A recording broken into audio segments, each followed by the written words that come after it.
Assalamualaikum warahmatullahi wabarakatuh. Waalaikumsalam warahmatullahi. Bismillahirrahmanirrahim. Alhamdulillahi rabbil alamin. Wassalatu wassalamu ala asyrafil mursalin Sayyidina wa maulana Muhammadin wa ala alihi wa sahbihi ajma'in. Amma ba'd. Ibu-ibu, bapak-bapak, dan saudara sekalian, mari kita mulai kajian subuh kita dengan berdoa bersama-sama. Bismillahirrahmanirrahim.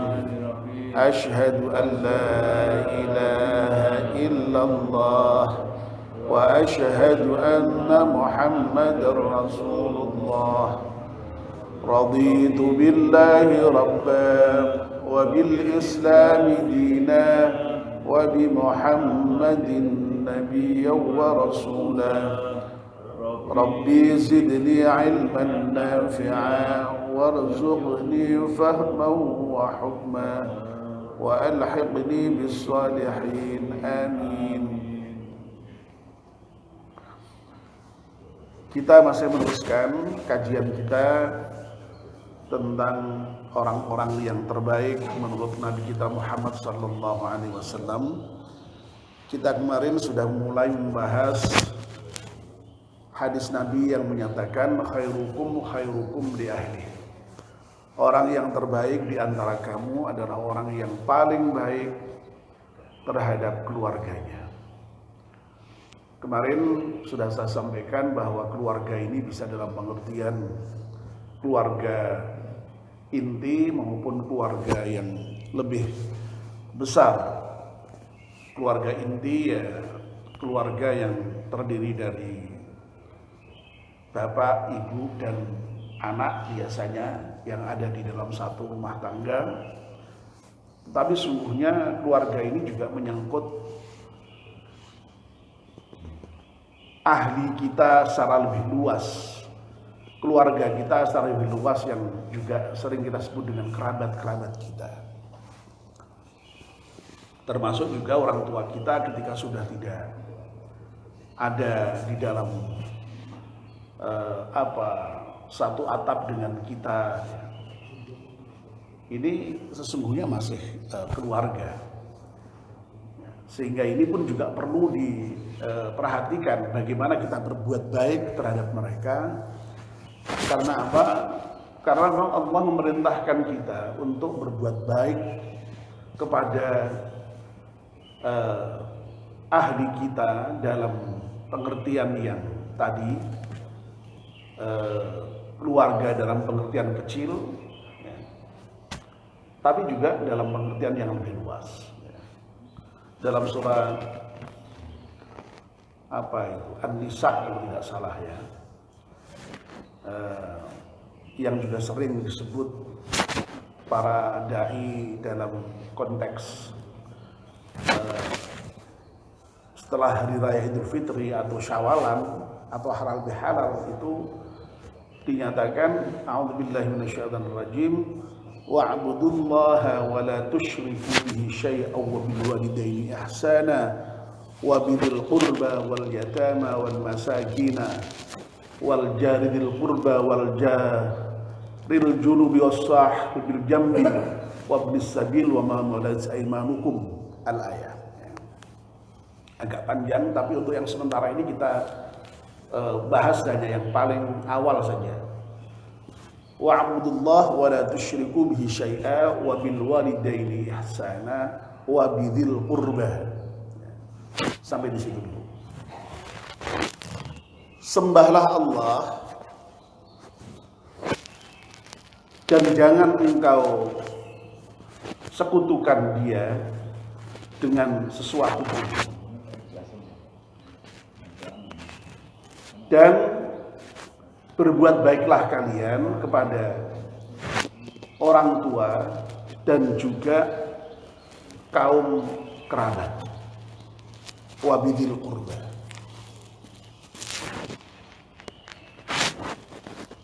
Kemarin kita di dalam bulan Ramadan itu terkait dengan perintah wa'budullah, sembahlah Allah, kita sudah beribadah kepada Allah dengan relatif luar biasa, lebih baik, lebih hebat, lebih banyak, lebih serius dibandingkan dengan bulan-bulan yang lain. Karena memang bulan Ramadan adalah bulan ibadah. Syahrul Ramadan, syahrul ibadah. Bulan yang memang kita diperintahkan banyak beribadah, dan kita atas rahmat Allah memang di bulan Ramadan itu begitu seriusnya di dalam beribadah kepada Allah Subhanahu wa taala. Siang puasa, malamnya menghidupkan malam dengan sholat malam, dengan tadarus, dan dengan ibadah-ibadah yang lain. Lalu yang diperintahkan Allah tidak hanya sembahlah Allah, tapi juga wabil walidaini ihsana wabilil qurba, dan berbuat baiklah kalian kepada orang tua kalian dan juga kaum kerabat. Kalau kemarin kita sudah bicarakan berbuat baik, bagaimana suami berbuat baik dengan keluarganya, bertanggung jawab dan segala macam. Istri juga berbuat baik dalam konteks keluarga, bagaimana mengurus rumah tangga dengan baik. Anak-anak harus juga memposisikan diri sebagai anak-anak di hadapan orang tuanya, dan seterusnya. Nah, ini konteksnya kita berbuat baik kepada kedua orang tua kita.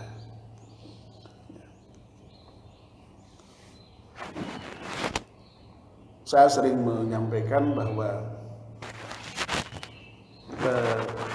kalau kita berbuat baik kepada kedua orang tua itu, seringkali yang ada di dalam pikiran kita itu anak kita berbuat baik kepada kita. Kita yang sudah tua seperti ini seakan-akan itu tidak terkena kewajiban berbuat baik kepada kedua orang tua. Ya. Jadi sekali lagi, seringkali yang terbayang dalam pikiran kita itu kalau ada perintah hendaklah kamu berbuat baik kepada orang tuamu itu, karena sekarang posisi kita sebagai orang tua itu lalu lebih pada posisi yang menjadi objek berbuat baik. Kita lalu menuntut anak kita berbuat baik kepada kita. Kadang-kadang hanya seperti itu. Padahal kita harus ingat bahwa kita ini pun juga masih sebagai anak orang tua kita. Mbok wis tuwa kaya apa, wis tungkruk-tungkruk. Ya. Maaf ya, seperti Pak Muzaini, seperti Pak Mukijo ini, meskipun sudah jadi kakek-kakek, beliau ini tetap anak. Saya pun juga anak yang masih tetap terkena khitab berbuat baik kepada kedua orang tua itu. Nah, kita ini kan sudah tinggal dengan orang tua kita. Nah, berbuat baiknya bagaimana? Ya.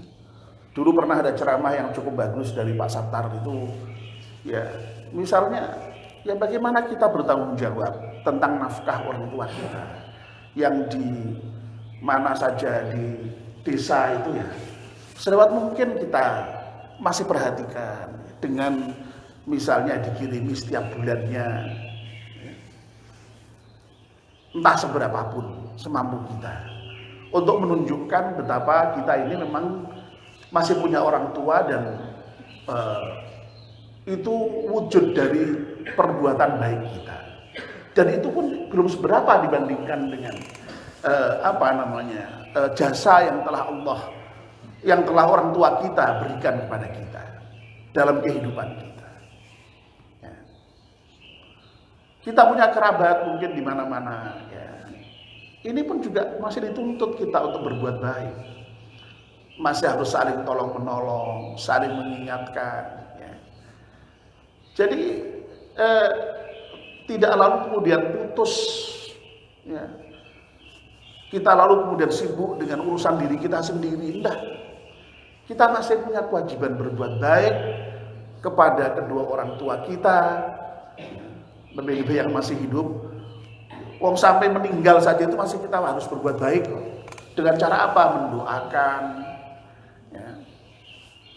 Termasuk sedekah atas nama orang tua kita. Ini yang sering saya sampaikan, ya. Karena memang sedekah untuk orang yang sudah meninggal itu sangat diharap, ya. Dan itulah amal orang di dunia yang paling disenangi oleh orang yang sudah wafat itu ya sedekah itu. Nah, kita sering mengirim sedekah, tapi sedekahnya dalam bentuk bacaan-bacaan. Ya memang ya bahwa dalam hadis Nabi dinyatakan yang namanya tahlil itu ya sedekah, tasbih itu ya sedekah, takbir itu sedekah, ya. Bacaan Quran sedekah, ya.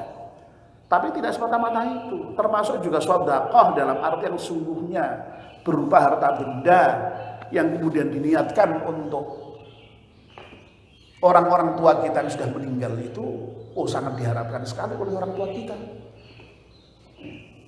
Karena apa? Orang yang meninggal itu kan memang keinginannya yang satu, kepengen dihidupkan kembali ke dunia ini.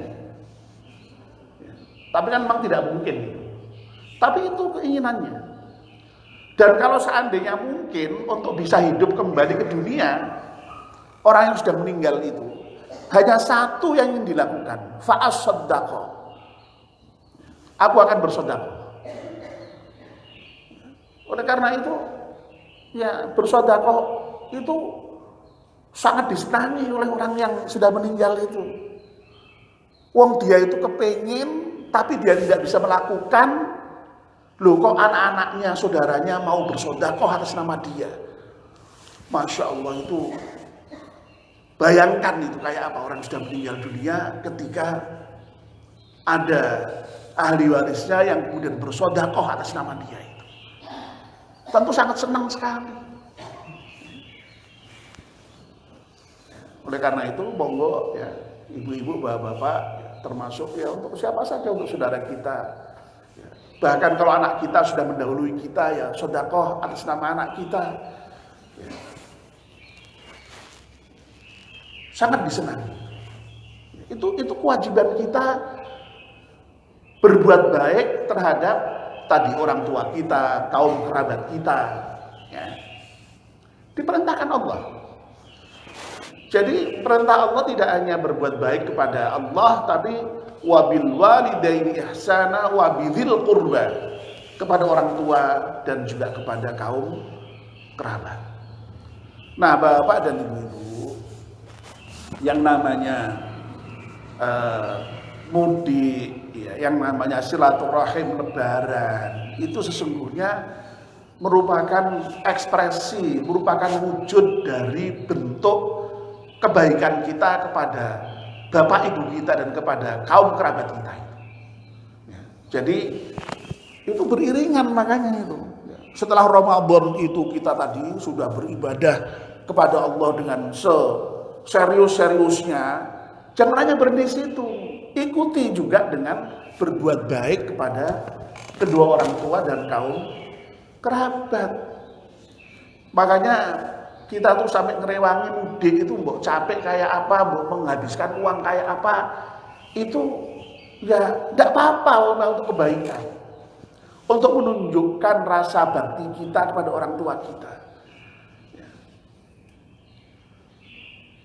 Itu ya.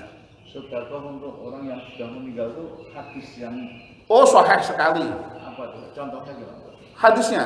Ya. Loh, itu malah justru yang eksplisit ya. Justru ada contoh yang eksplisit ya. Hadis Nabi yang sedekah untuk orang yang meninggal itu diantaranya diriwayatkan ada seorang sahabat yang menghadap Nabi, orang tua saya sudah meninggal ya. Apakah saya boleh bersedekah untuk dia?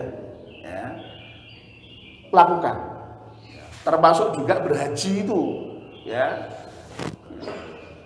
Ada itu, Pak? Ada. Sahih hadisnya. Kalau yang berhaji itu apa istilahnya badal ya? Terus yang badalkan itu kan biasanya kan satu orang kan untuk satu. Terus dia merangkap. Oh, tidak bisa. Ada ya.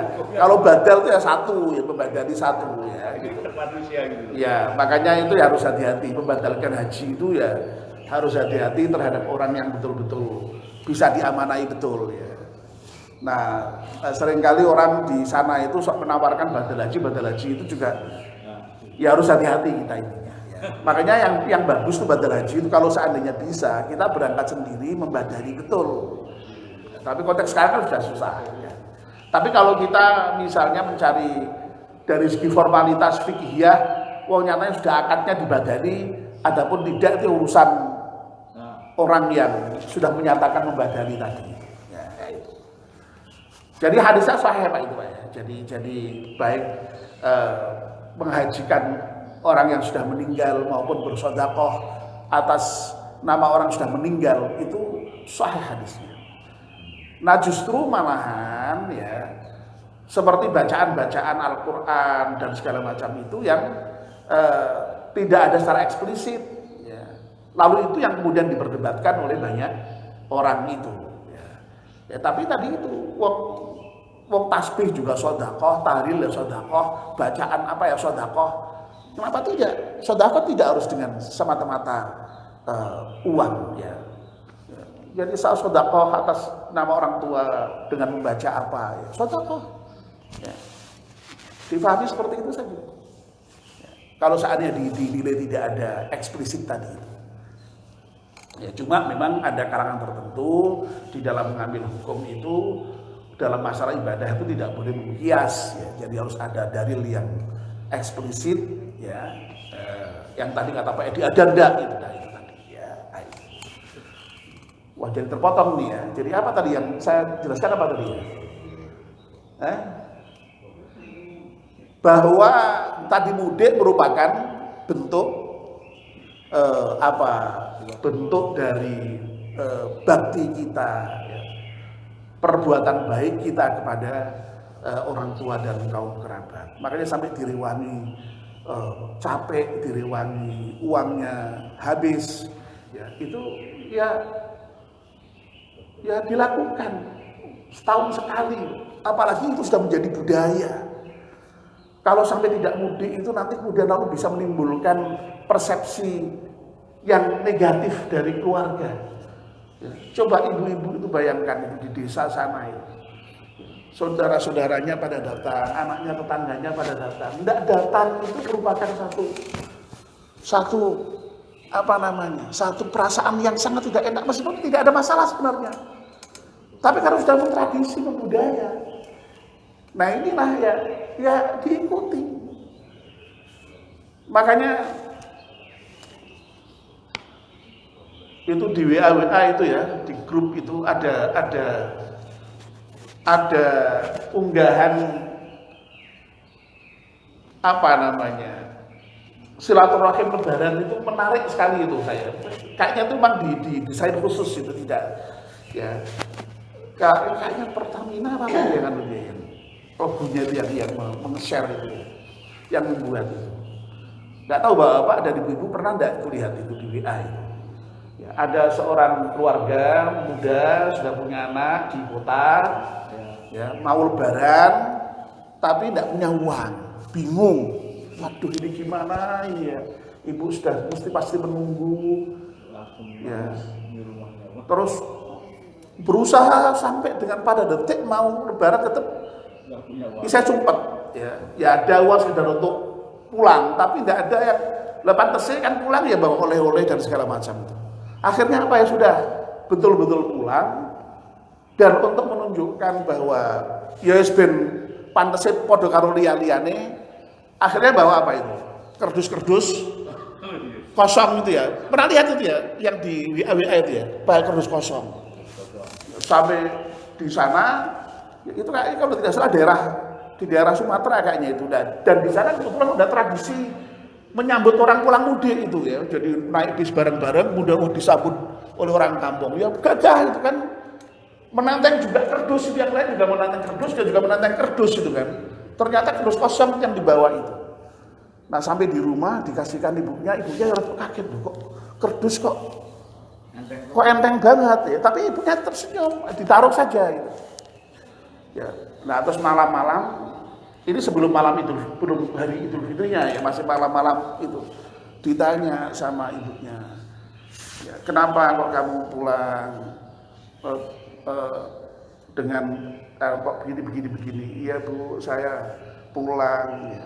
tapi saya tidak punya uang, saya hanya bisa beli tiket saja, tidak bisa beli oleh-oleh, makanya saya beli bawa kardus kosong. Lah ngapain kok tidak pulang kalau memang tidak punya uang? Iya, saya rindu dengan ibu.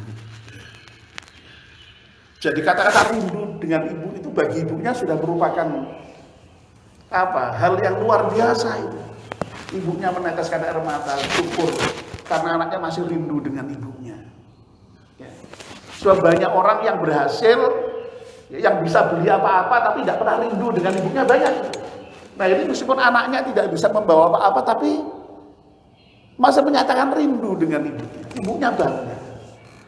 Nah akhirnya ketika pagi-pagi ya orang bersilaturahim, ya, malamnya ibunya sudah mengganti itu kotak kosong itu dengan ya ada roti, ada segala macam lah, supaya wong-wong liyane iki. Wah, begitu banyak tamu dibuka itu. Ya. Ini ya, oleh-oleh dari si bawaan dari si Anu disebut sama ibunya itu. Ya.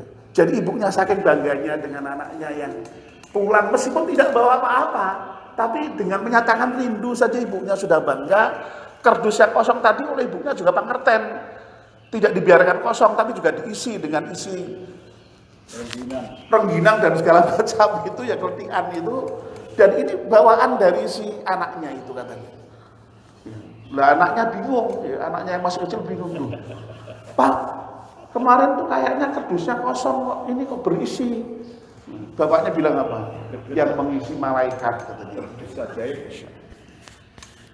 Ya jadi yang penting itu berbuat baik itu ya. Niat yang tulus untuk berbuat baik. Nah sekarang ini justru malah kadang-kadang kebalikan. Orang datang bermudik itu konotasinya lalu tidak dalam rangka berbuat baik dengan kaum kerabat tadi itu. Tapi justru kadang-kadang hanya sekedar pamer tentang keberhasilannya di rantau. Nah ini yang tidak benar. Ya menunjukkan bahwa dia sudah berhasil boleh. Ya.